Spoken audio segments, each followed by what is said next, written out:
Welcome to the Private Equity Exchange, the only summit bridging the gaps between limited partners, private equity funds, corporate executives, and entrepreneurs. With over 1,000 delegates, the Private Equity Exchange is the only venue where LPs, private equity firms, corporate executives, and entrepreneurs meet. Before the events, using our internet platform, schedule one-on-one meetings with delegates that matter most to you, and exchange far more than business cards at your deal meetings at the Private Equity Exchange. Gather great market insight with over 120 speakers and 6 tracks to choose from. The Private Equity Exchange, the largest private equity event in Europe for CEOs, funds, and LPs. You are looking at Restructuring and Turnaround, how US methods sweep through Europe, trends and opportunities.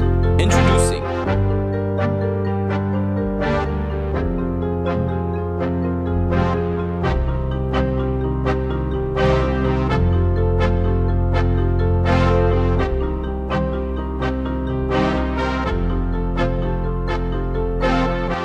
I wouldn't say that there is a sweep, but there is certainly a very strong influence.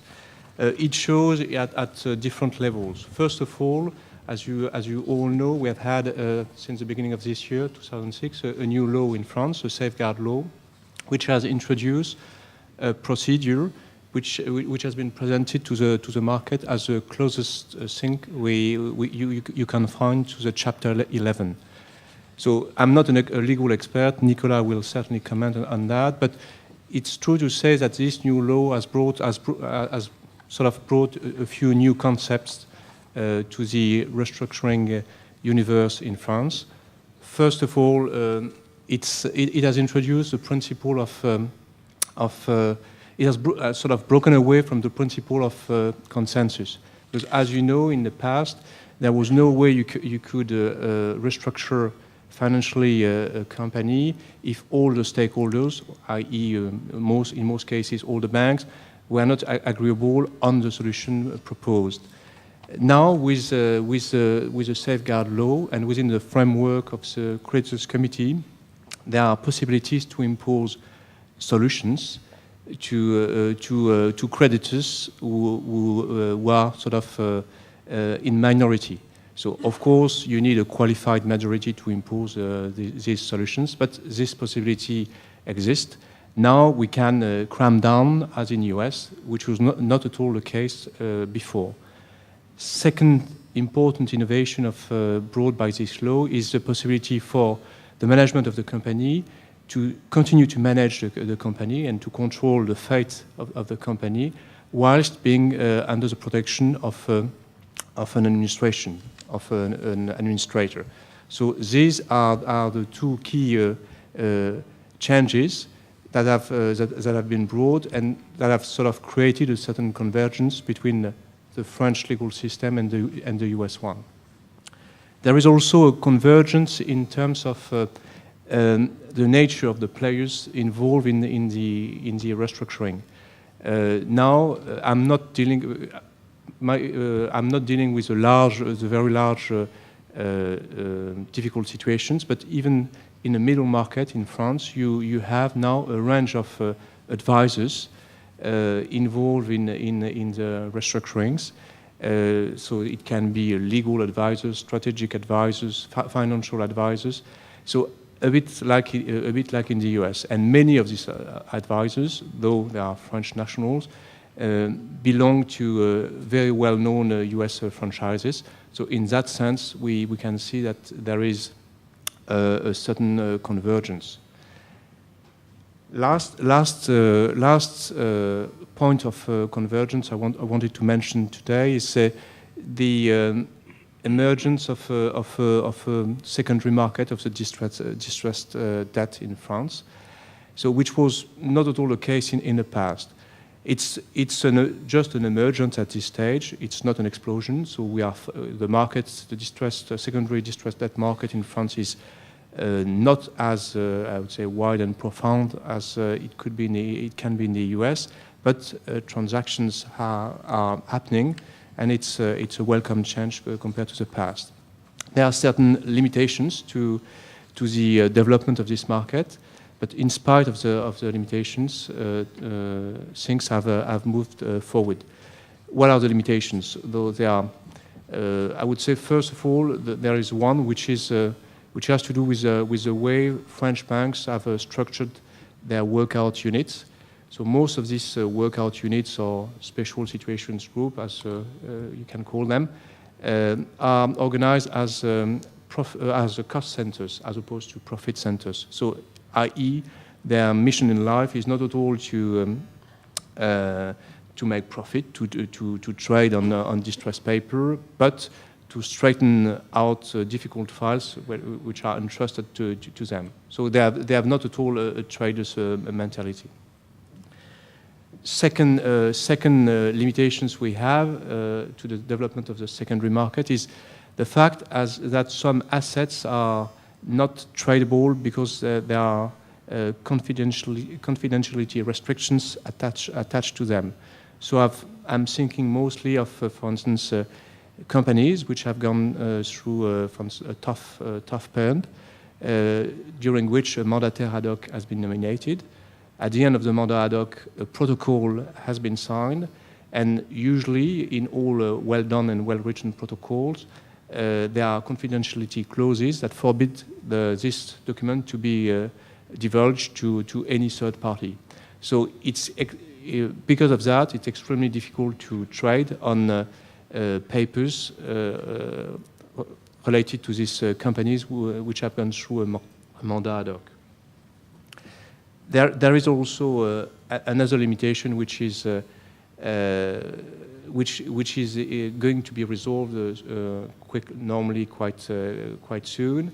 So nobody is sure at this stage whether, for instance, hedge funds which would have bought assets on the secondary market would be admitted to the creditors' committee in case of a safeguard procedure. So we start seeing the beginning of a reply to that thanks to the Eurotunnel case.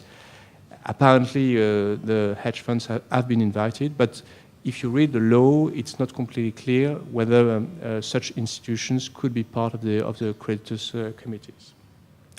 Third thing that has certainly slowed a bit the development of this secondary market is the fact that the Basel II regulations or the implementation of these regulations has been pushed back to several times.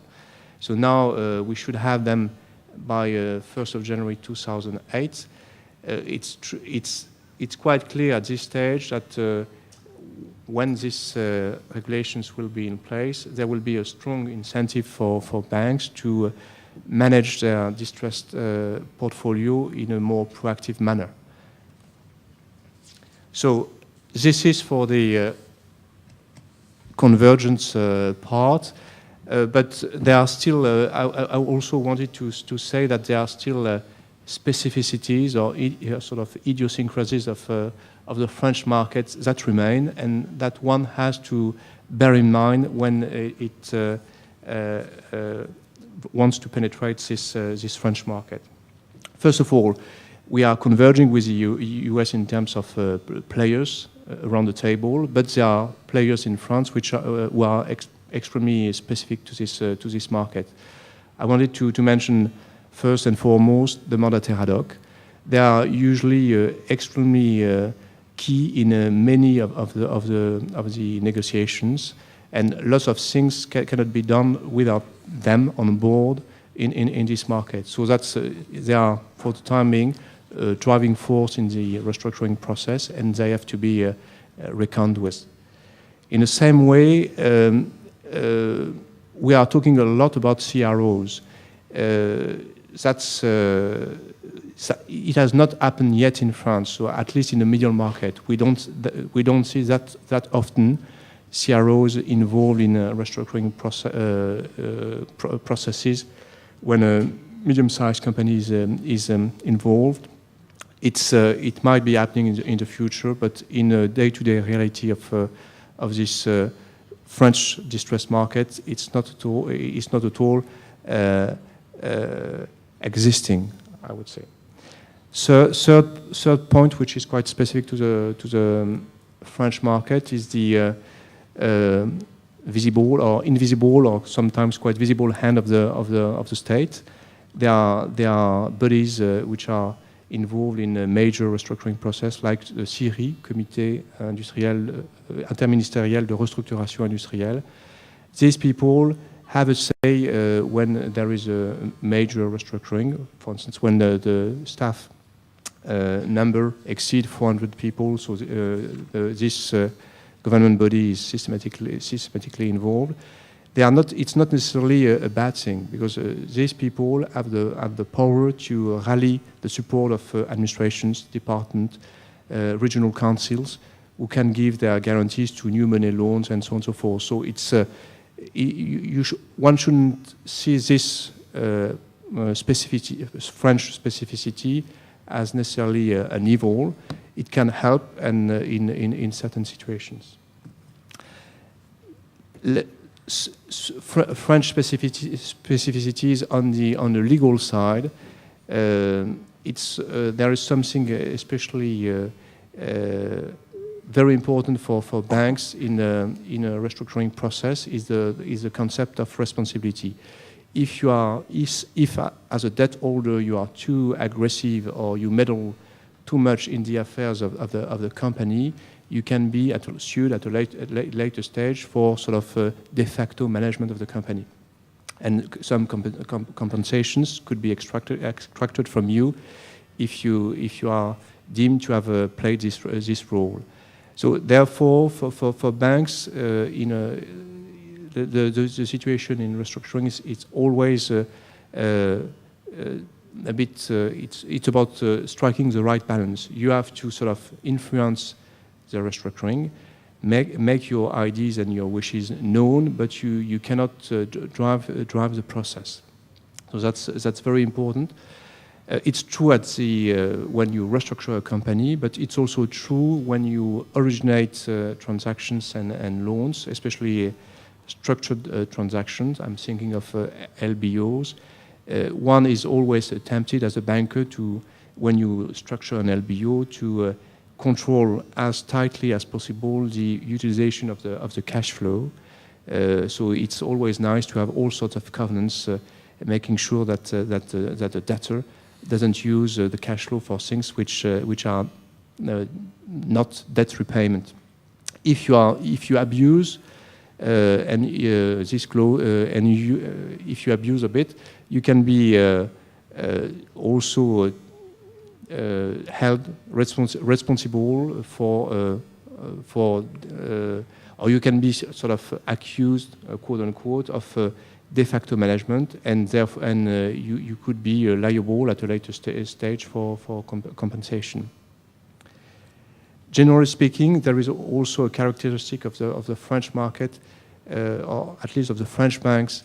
You have to bear in mind, because of this backdrop of responsibility issues, usually banks are very shy when it comes to convert debt into equity, because if you are at the same time a debt holder and a shareholder, there are lots of responsibility issues that can arise. So therefore, banks usually, when proposed debt to equity swap, react quite negatively. Usually, what they try to do in such cases, they try to find ways around. One way around is instead of becoming a shareholder, is to be given warrants, BSA in the French jargon. So, in that case, for instance, if you forgive some debt and therefore give to the equity some more value, if you want to benefit from a turnaround of the company at a later stage, if you have a warrant or a BSA, you can benefit from the appreciation of the share price if it takes place. In terms of also market practice, we are a bit different from the US in the sense that it's sometimes difficult to make the debtor pay for the risk in a distressed situation, because the reasoning is quite simple. When you have a debtor which is in a distressed situation, the usual reaction is to say that he cannot afford to pay increased margin for the increased risk, because he has already a cash flow shortages issues to deal with. So if you add up to his problems by increasing the margin, so you are not, I would say, a good corporate citizen. So there are ways around. The PEX, for instance, could be one, but the PEX is not at all a standard of the French market. Banks are very much interested in developing the concept, because it allows the banks to get an extra margin, but when the company has turned around and is in a better shape, or in a shape to pay this extra margin. But for the time being, it's not yet a market practice. So this is it for the French specificities. So what I wanted to say in conclusion is that there is certainly a strong influence, US influence in the French market.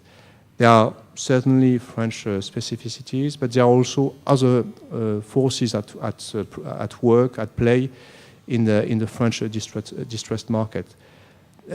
Clearly, there is a European one, because since 2002 with the European directive, so it's possible for any commercial court in Europe to start to put a debtor in administration, irrespective of the location of the headquarters of the debtor. So we have seen at the beginning some resistance to this concept. So it was quite clear through a case we had in France called Desitec. But the tide has sort of turned, and now there is a sort of a growing acceptance of the concept, and I think it's best illustrated through the MTech case, which took place in the course of this year. So second important influence, which is neither American nor French, so that's Basel II. So the capital allocation. So there will be starting from 1st of January 2008, as I was mentioning, different rules to allocate capital. I don't want to be too long on this subject, but to give you an example, for instance, for a company which is on the verge of default, with low prospects of recovery, the regulatory capital that will be allocated moving forward to the asset, to a loan to this company, will be between 7 to 8 times larger than the one under the present Cook regime. So definitely this type of things will have a very strong influence on the way French banks do manage their distressed portfolio, and it will certainly help the convergence process I was referring to in the beginning of my presentation between the French and the US market. We got the view from somebody from the financial side of things, from the banks. Now I think Nicolas will give us his view of the situations, both in the LBO types of deals and as a legal counsel. I have to deal with my task today is to speak about LBOs. LBOs, we all know what LBOs are, but I think we should put them into perspective, because as it was said before, LBOs were in the beginning very big and very limited in numbers. Now we are getting down to mid-cap companies. And so there is a big number of LBOs, and amongst them, there are some of them which may fall into an early decline situation. So an LBO is a complex structure, mixing corporate issues, tax issues, financing. I said put it down double, but there is a lot more. A security package. Normally, it's at least mid-cap or large companies, which means that they are local influence, and this also must be taken into account. So to start with, you've got the target. You've got eventually its subsidiaries and operating banks and the factor. Then when the LBO is put in place, you've got the holdco. Sometimes you've got several holdcos, so it starts to get a little complicated. Then you have the LBO's bank investments being put in place. You get the banks, senior and meds, the management being placed into a company. You've got the investor who put equity and shareholder loan, and you've got the former shareholder. They have a warranty agreement, they have given a warranty agreement, and there is the price adjustment. Then you have the cash pooling of the LBO between the target and the subsidiary. Then you have the guarantees. This is just to make a little funny because, I mean, this is how, and this is still very simple, in fact, because you don't have subsidiary located abroad and you don't have other stakeholders. So the LBOs can get very complicated because you could have guarantees on the shares, on the shares of the target, depending on where the financing has been granted on the subsidiary. You could have guarantee from the banks on the guarantee given by the former shareholder, on the price adjustment. You could have on the reserve account of the factor. I mean, it could be everywhere. So here it gets a little complicated. So what do we have to do? Well, above all of the rules, which I'll be listing just right after, you have key regulations. The first one is misuse of corporate assets. And this is another party we're playing with, because we're not playing with civil or commercial actions, it's criminal actions. So it is if the chairman, director, or managing directors of a société anonyme use the powers which they possess, or the vote which they have in this capacity, in bad faith, in a way which they know is contrary to the interest of the company, for personal purpose, or to encourage another company or undertaking in which they are directly or indirectly involved. Because in LBOs, what is the problem? It's to push the cash up. The only way to push the cash up is by way of distributing dividends. Sometimes you have loans coming from the target to the holding. In that case, is the holding company, which only holds debt, has the capability of reimbursing its loan to its subs. And here we fall into the misuse of corporate assets. Financial assistance, it's more like when we build up the LBO itself. But it's still, and it's also European regulation. For the distribution of dividends, one should be extremely careful with abuse of majority because when you have the majority shareholder voting against the corporate interest of the company itself, then you fall into this category. However, it is only cases law, so it's only a case-by-case basis. So you have to be extremely careful. How do we deal with it? Well, we try to respect the principle of equal treatment of all creditors. Of course, it depends on each of their situation. So if you got mezzanine, senior, operating banks, I mean, they will be willing to have something, but you will have, again, to find ways to satisfy each of them, which is not going to be simple. You have to be extremely careful with the disposal of assets, because if the company is facing difficulties, if you have liens taken by banks on the building you're trying to sell, and you sell it, are you sure that you sold it at the fair market price, or you sold it to someone that gave you a a price lower than the market because they knew that the LBOs was facing difficulties. One clear issue, which was said, no interference in the management of the company. Each of the management manage its own company.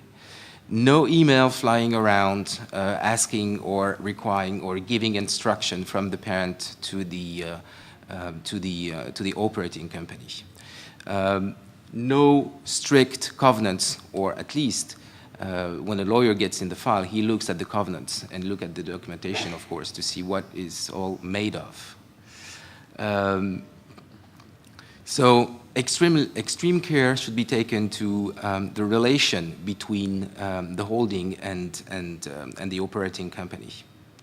Upstream of cash, we've addressed this issue, can only be made via distribution of dividends.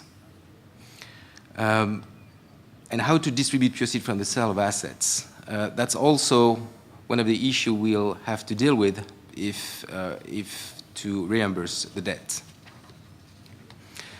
In an LBO facing difficulties, what do? 3 steps. You know, it's like when you're going to the, hopefully not, to the emergency hospital. First of all, there's diagnostic, outflow, where is the cash, how does it goes, and then how fast does it goes, working capital requirement, how much do we need, when is the shortfall expected. Then you stop the bleeding. You communicate with the people. It is very important to give the right and clear message to everybody, all the stakeholders. But are you going to give the same message to your supplier and to your banks? Or are you going to give the information to your supplier? Well, it depends on the situation. You have to increase the level of the working capital requirement by putting in place a factor, for example, or changing your factor because it may have been the same factor for the past 5 years with very high interest rates. And you also have to show to all of those people a clear strategy. I mean, where are you going? If you don't have any strategy, the people won't be behind you. Then, when you've got this analysis, you can restructure. You can sell assets, companies, but only under the supervision or the approval of the court. By the legal means. Those legal means have a rationale, which is to build a defensive fence around each of the company.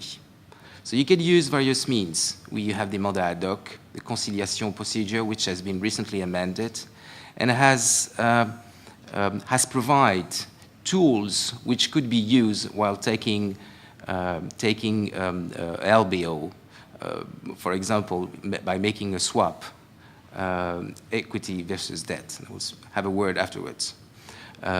Conciliation can give the privilege of new money.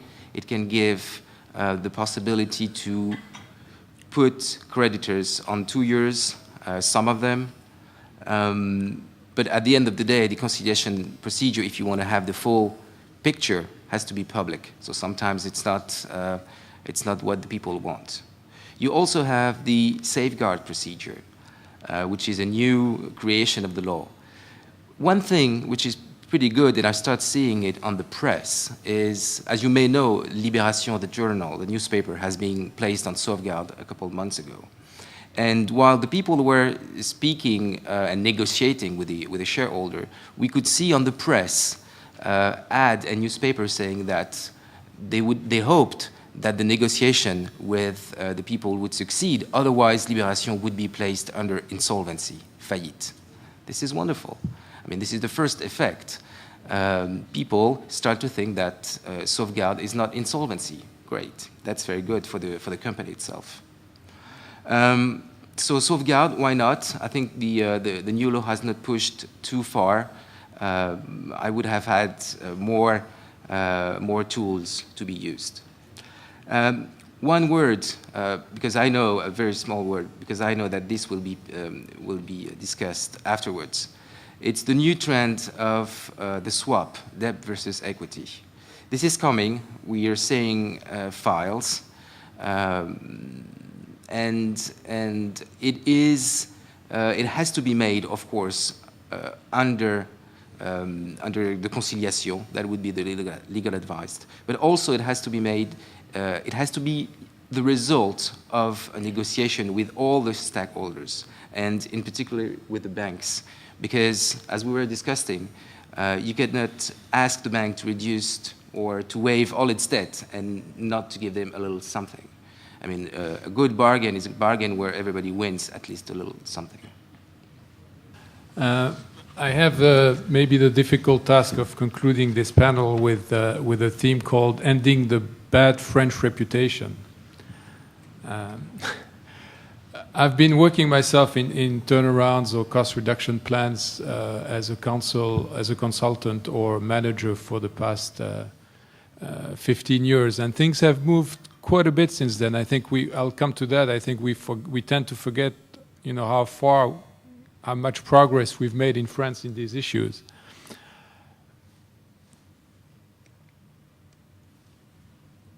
I just put down a medley of things you can hear, even still today. I mean, you could hear that definitely a few years ago, but even today, if you go to the UK or the US and you talk about turnarounds, you will hear these things. You cannot restructure in France. It's too difficult, and if you can't do it, it costs too much anyway. Social laws are a nightmare. Cost of layoffs are tremendous. The legal framework is inadequate. Banks and creditors are too rigid, not practical enough. Politicians, of course, and the state and the press, they meddle in your business all the time. They basically block your efforts to restructure. And finally, even if you look at the terminology, the words that are being used in France have all bad connotations. When you talk about restructuring or turnaround, it has a neutral and even a positive connotation in English. Now, in French, we don't have these words. Restructuration, which is the closest to restructuring, means, for most people, means redundancies, nothing else. And redressement, which would be a sort of turnaround, equals still redressement judiciaire. So that translates also the mentality that is, at least in terms in the general public or the political environment.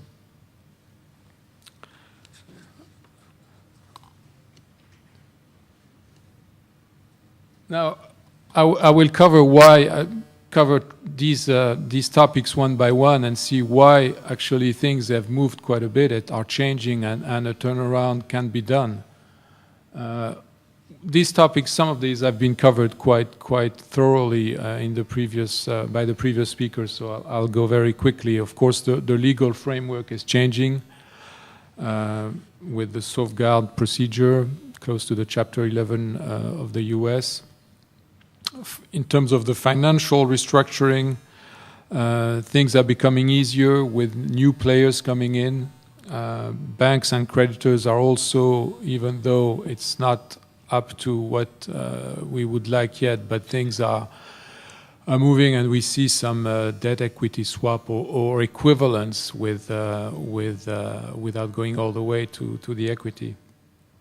You have secondary markets, of course, emerging, and new actors are coming in, mostly with practices close to what has been used in the US and the UK. Hedge funds, distressed debt buyers, all these players are making the market more liquid and more easier to work with. Politicians and the press, I would say they're probably not much worse than anywhere else.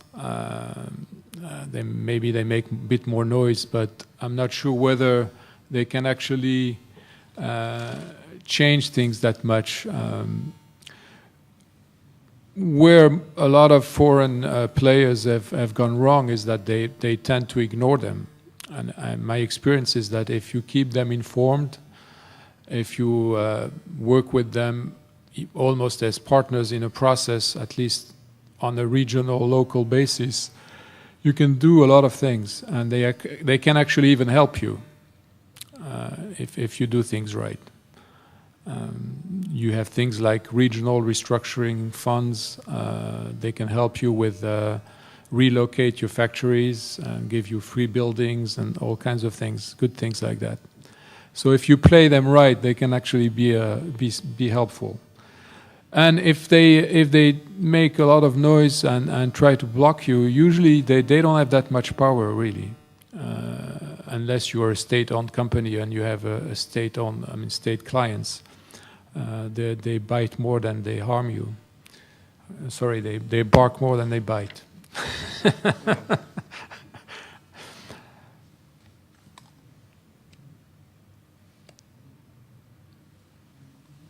The next point, the big issue of social costs. First of all, social costs, if you look at an operational turnaround, at least in industry, social costs these days are only 20-30% of your cost structure. So there are a lot of other levers that you can use to turn around a company than just redundancies, even though sometimes you have to do it, of course. But you can use the pricing, sometimes even growth, development of new products, depending on the cycle times. Purchasing cost reductions, of course, working capital reductions. In a lot of the actual cost reduction that you do, 70% or more can be non-related to social costs, to personal costs. Of course, that's the easiest thing to do, that people will do right away, but it's not always the most effective in the long run.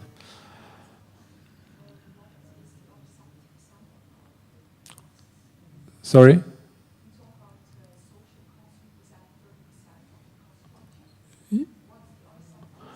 Purchasing in industry, for instance, purchases are usually 60% of more of your cost structure. Then you have a few other costs, financial costs, depreciation and all that. And a lot of the turnarounds or restructuring that we see are in industry these days. And I would even say that, and that's another issue, that if you have the market and the products, and of course there are cases where the market just disappears, or your products are obsolete, then it's a desperate situation. But if you have a decent base in the company, a turnaround, an industrial turnaround, I would say, is almost guaranteed. It will cost something, but if you have the right management in place, you pretty much guaranteed to do it.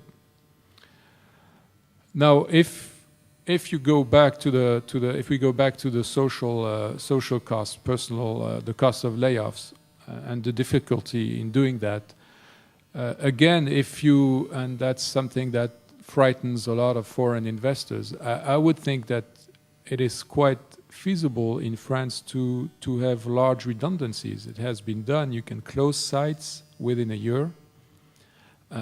We are doing it quite often. Now, it's going to take time and it's going to cost you. But if you follow the procedures, and they're very rigid, you have to consult the personnel, there are several documents that you have to do and present them, livre 3, livre 4, and all these things. It's a sort of formal procedure to follow, but if you do that right, then you can go ahead. And again, as usual, the market has evolved in such a way that there are lots of specialized advisors and companies who can help you doing that. But of course, it's going to cost you, as it was said, I think in the previous panel, a bit more, and it will take a bit more time than in other countries. But I would say Southern Europe and Germany are probably just as bad in that respect.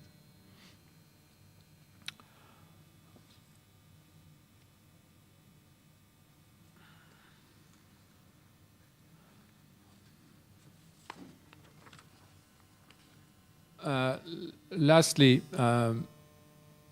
you can restructure and turn around companies in France, obviously. I mean, there are long-established players and professional players who have been quite successful in doing that in terms of some specialized funds. I mean, we have some in the room today, I think. We've been doing that in France for 10, 15 years or more.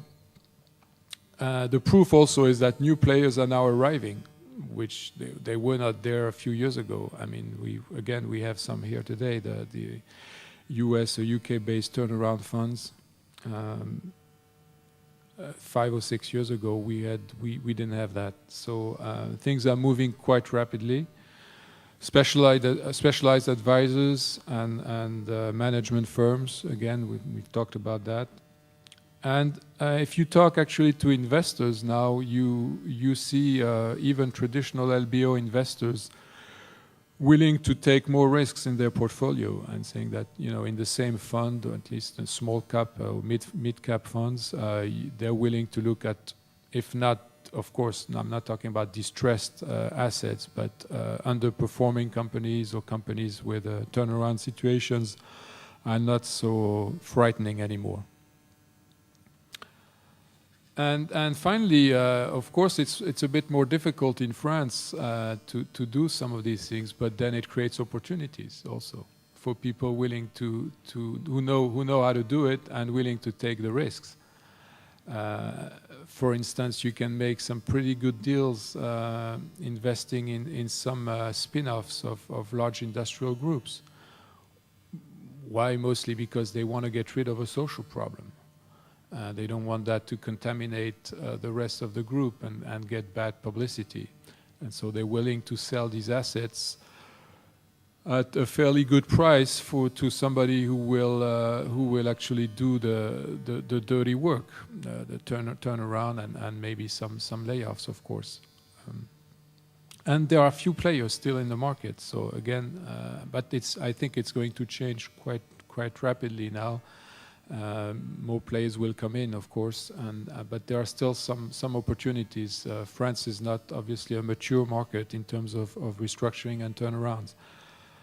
So all this is, as a conclusion, all this is not perfect, of course, but although we've come a long way. If for some of you who remember even the early 90s, only about 15 years ago, so we had cases like Air France, 20 billion French francs at the time, state-funded capital to restructure the company. With, of course, Crédit Lyonnais. I won't even talk about that. But even I was working for the Snecma Group as head of strategy in the mid-90s, and we had a huge crisis following the first Gulf War. At the time, the company was losing between 5 and 10% of sales every year, and this was for about 4 or 5 years. So we're talking about altogether 5 billion of French francs in net losses. In those days, the state was used to recapitalize companies every couple of years in those situations. Things wouldn't be the case right now. We've talked about Eurotunnel, Alstom, and things have moved quite a bit, including in the overall political and state environment. So I'm quite optimistic about the future of restructuring and turnarounds in France. Thank you. We've seen some evolution in the French banks. Jean-Pierre mentioned a few aspects of that. I would like to ask him how he sees the further steps of this evolution. How will at least the French banks move in this environment? The French banks will definitely take into account the legal environment. So, in fact, we'll move in tandem with the legal environment. So we are aware of market forces, especially of what's happening in the US. We like some of it. There are other aspects which we don't like so much. But in any case, we are sort of our hands are a bit tied because there are certain things we would like to do, for instance, right now, but which we cannot do for legal reasons. For instance, debt to equity swaps are certainly something which is quite logical to do. For the time being, we don't do it that much because it's legally difficult and dangerous for banks to do it. But as soon as the legal framework changes a bit on that front, you can be sure that the French banks will change their ways and adapt to the new legal environment. So I think that's it's a bit an easy answer because I'm sort of shifting the responsibility to somebody else. But maybe Nicolas could comment on the chances for the legal environment to allow more easily debt to equity swaps. Just one word. When the new law was under discussion between all the practitioners, the judges, the lawyers, and everything, I had a talk with, at that time he is still the president of the commercial court of the Supreme Court. And he was saying, well, 20 years after the former law passed, he still had to judge and to rule on the issue arising. I mean, since 1985, the Cour de Cassation had to rule and judge all the time on new issue coming from the law. So I hope we're going to go faster, but I'm afraid that it's going to take some time to have a clear view on the new safeguard proceedings. Thank you very much. Thank you.